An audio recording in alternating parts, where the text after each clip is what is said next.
All right, YouTube, it's time for occult literature video number 13 on the Sepher Raziel, also known as the Liber Salomonis. The two terms are used somewhat interchangeably within the lore. Broken down into 7 distinct works, which I'll get into in a bit. I'll actually read through them so that you know roughly what they're about from the original manuscript. And it's 82 pages in length, so it's on the longer side, really, for a grimoire of its era.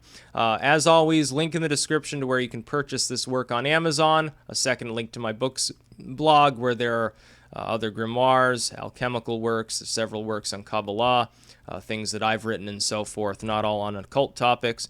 But let's get right into the meat and the bones. I'm going to read you the 7 sections here because I think that will illustrate things more easily than just me describing them. The first section of this work is Clavis, for that in it and it is determined astronomy, for without the stars nothing can be done. It's literally an astronomical text. The second is called Allah, for that in it is determined the virtues of plants, animals, and minerals. Now it breaks all 3 down into multiple subsections, and it gives the name of different herbs and beasts and minerals, which have different meanings, different powers, supernatural powers, if you will. The third is Thiomatis, which refers to fumigations and dilutions, specifically for the days of the week.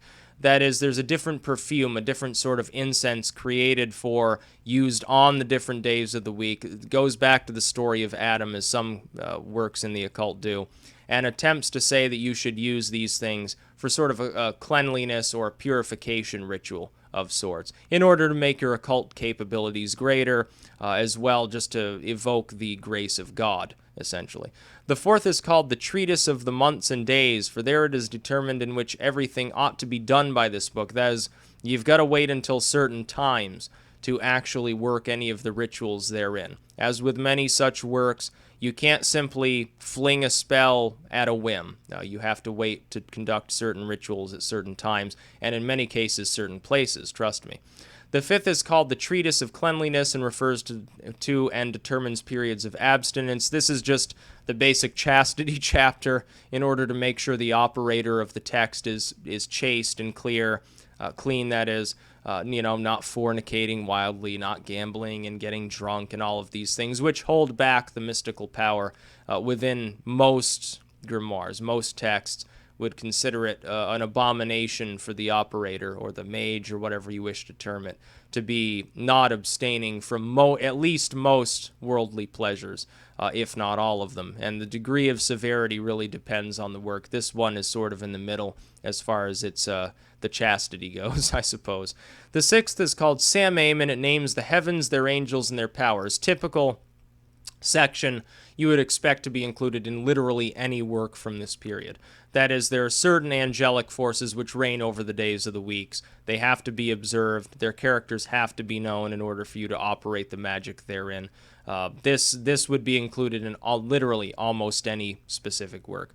The seventh is the Book of Virtues, and lists the virtues and miracles, their properties and figures of the heavens, symbols, literally, of the heavens. Now, this work is probably most notable for its categorization of herbs and minerals and things like that, and talking a little bit about their features in sort of that Renaissance to Enlightenment era, not quite modern way that we've really gotten used to within the occult, within many such works.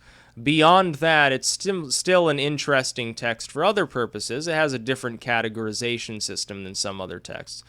There are multiple traditions, really. If you look at these different works and compare the way they categorize, especially like the days of the week, under different angels and so forth, you'll find that they don't quite coincide. They're a little bit different, and this text is quite interesting in its content anyway. It's also fairly well written. Sometimes you'll get these texts, and they're sort of scattered. It didn't take nearly as much effort to edit this work, though, because it was already fairly finely written, even in its original form. That is not the case with all occult works, trust me. But definitely recommended for anyone into general magic. If you're into especially the sort of New Age, not necessarily New Age, but the side of magic that deals with herbs and minerals, this has one of the more expansive segments on that of works from the period. Unless you're getting an actual like dedicated herbal or a dedicated medical hand guide, sort of Paracelsian sort of thing. Other than that, this is probably the sort of work that you'd be interested in. As always, again before, Link in the description to the work, link in the description to the book's blog. That's about all. Peace out.